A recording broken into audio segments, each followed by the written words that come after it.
ना मेरा जन्म ना गर्भ बसेरा, बालक बन दिखलाया। काशी नगर जल कमल पडेरा, तहाँ दुलाहे न पाया। मात पिता मेरे कछु नहीं, ना मेरे घर दासी। दुल्हे का सुत आने कहाया, जगत करे मेरी हासी। पिता परमात्मा पूर्ण ब्रह्म सारी सृष्टि के रचनहार कबीर परमेश्वर जी की असीम रजा से आप सभी पुण्यात्माएं सत्संग सुनने के लिए उपस्थित हुए।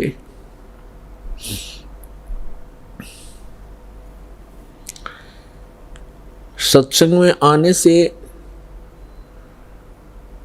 जीव को पता चलता है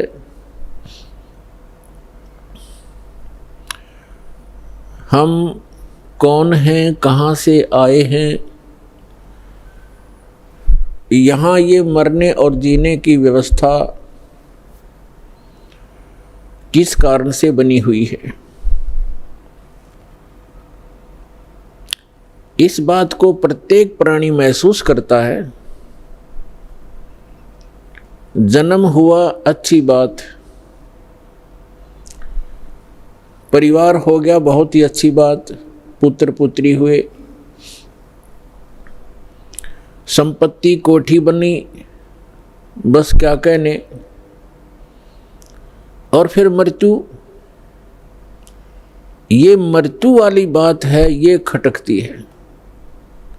अब ये मृत्यु जो होती है ये एकदम विपरीत स्थिति है। सारा जीवन संतान के पोषण में, संपत्ति के जोड़ने में, कोठी और महल बनाने में लगा देता है प्राणी, और 1 मिनट के बाद पता नहीं पुत्र की मृत्यु हो जाती है, पुत्री मर जाती है, पुत्र वधू मर जाती है, माँ की मृत्यु हो जाती है, परिवार का परिवार भी नाश हो जाता है। तो यहाँ हमारी बुद्धि कभी नहीं जाती कि ऐसा क्यों हो रहा है।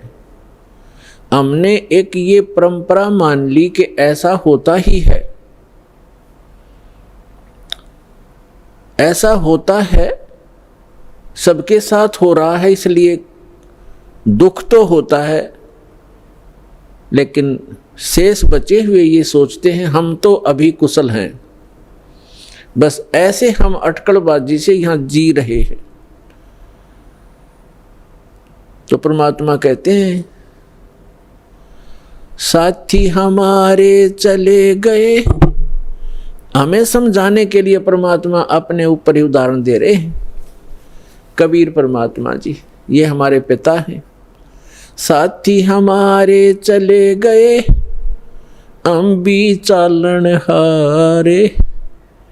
कोई कागज में बाकी रह रही, तात लगी है वार।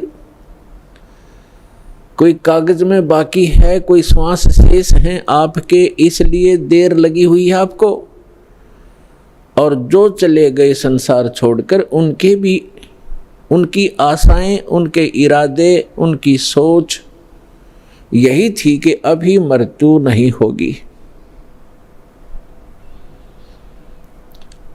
फिर परमात्मा याद दिलाते हैं, स्वयं आकर के कबीर भगवान यथार्थ ज्ञान, यथार्थ भक्ति विधि, अपने द्वारा रची हुई सृष्टि को ही भी वो खुद ही ठीक ठीक बताते हैं। और हम कहाँ थे ये हमें नहीं मालूम हो सकता, चाहे कितनी बात बनावें।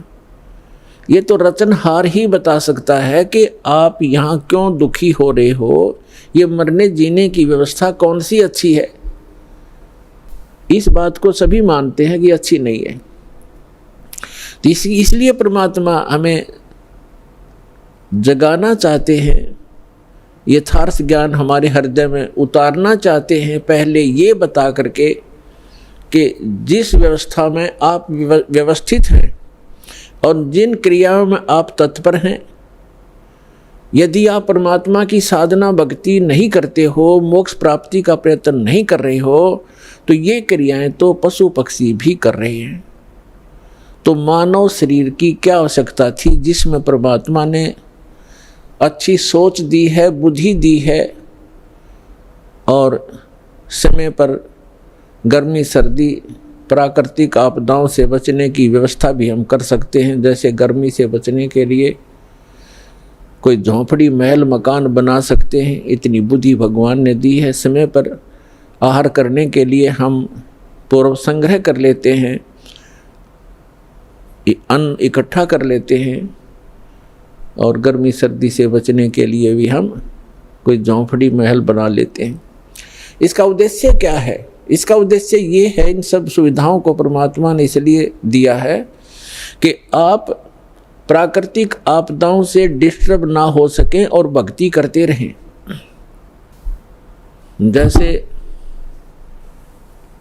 परमात्मा की प्राप्ति में ये आत्मा उसी समय से व्याकुल है जिस समय से ये उस परम पिता के उस सुखमय स्थल से, उस सतलोक से, अमरलोक से बिछुड़ कर आई है, उस परम पिता से दूर हुई है। उसी दिन से इसको आभास हो गया है कि जो सुख मैं छोड़ के आया हूं वो यहाँ नहीं है। उसकी खोज में फिर ये अपनी अटकलबाजी से, जीव सोच से सोचने लगता है, प्रयत्न करता है। जैसे कोई निर्धन है, वो सोचता है कि धनवान सुखी होंगे, धन में सुख होगा, और धनी व्यक्ति को सोपन में भी सुख नहीं होता।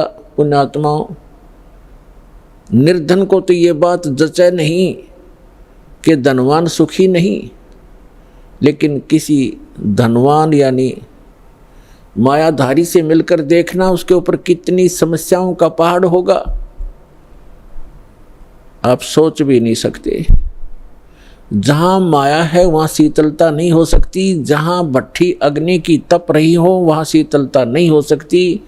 ये माया अग्नि की भट्ठी है, इसके निकट बैठकर प्राणी कभी भी शीतलता महसूस नहीं कर सकता। धनी व्यक्ति सोचते हैं कि राजा लोग सुखी होंगे, राजा को सुख सोपन में भी नहीं होता। आपको ऐसा लगता है जैसे इसके आगे पीछे बड़ी सेना चलती है, बड़े बड़े अधिकारी सलूट लगा रहे होते हैं, ये महासुखी होगा, कारों में चलते हैं। सपने में भी सुख नहीं है इनको, क्योंकि हमने सुख का पता ही नहीं जो सुख होता है। राजा लोग समझते हैं कि ऊपर के ये देवता लोग सुखी होंगे स्वर्ग आदि में। स्वर्ग के देवता सोचते हैं इंद्र सुखी होगा, जो देवराज है, देवताओं का राजा है। और देवराज सोचता है कि ब्रह्मा विष्णु महेश सुखी हैं। ब्रह्मा विष्णु महेश कहते हैं हम स्वप्न में भी सुख नहीं हमारे को। आपने भगवान विष्णु की कथा पढ़ी होगी, बहुत बार सुनाई है, देवी भागवत प्रथम स्कंद में खुद स्वीकार करते हैं श्री विष्णु जी, ब्रह्मा जी को बता रहे हैं कि मैं अधिकतर समय में तप करता हूं और तप से अपने बैटरी चार्ज करके सिद्धियां प्राप्त करके फिर राक्षसों के साथ युद्ध करता हूं। कभी मुश्किल से कोई समय मिलता है तो लक्ष्मी के साथ सुखपूर्वक समय बिता पाता हूं। तो खाक सुख है यहां पर।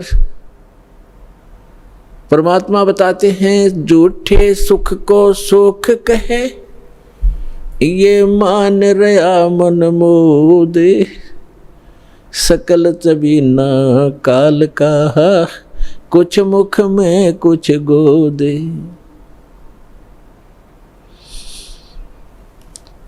इस झूठे सुख को सुख कहे, ये मान रहा मनमोद। कौन से झूठे सुख को? एक व्यक्ति बता रहा था कि मेरे एक कन्या ने जन्म लिया, जन्म से उस कन्या के गुदा स्थान नहीं था। इसको देखकर मेरे ऊपर पहाड़ टूट गया समस्या का, महा दुखी हो गया मैं।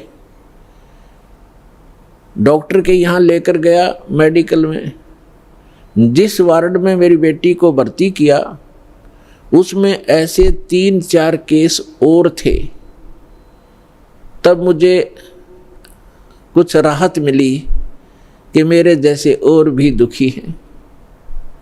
बताओ इससे क्या लाभ मिला उसको? अपना मन में मान लिया कि चलो और भी दुखी हैं तो मैं भी दुखी हूं, कोई बात नहीं। क्या वो दुख हल्का हो गया? क्या गुदा स्थान बन गया बेटी का? तो पुण्यात्माओं, इसे गंदे लोक में रह रहे हम, यहाँ सुख नाम की चीज नहीं है। हम एक दूसरे को दुखी देखकर उससे हल्का दुख हो या उसके बराबर हो, हम अपने राहत मान लेते हैं। यहाँ कोई विकल्प नहीं है। जैसे एक व्यक्ति के 3 पुत्र थे, एक पुत्र की मृत्यु होगी, बहुत दुखी, बुरी तरह रो रहे हैं, आहार भी नहीं कर रहे हैं।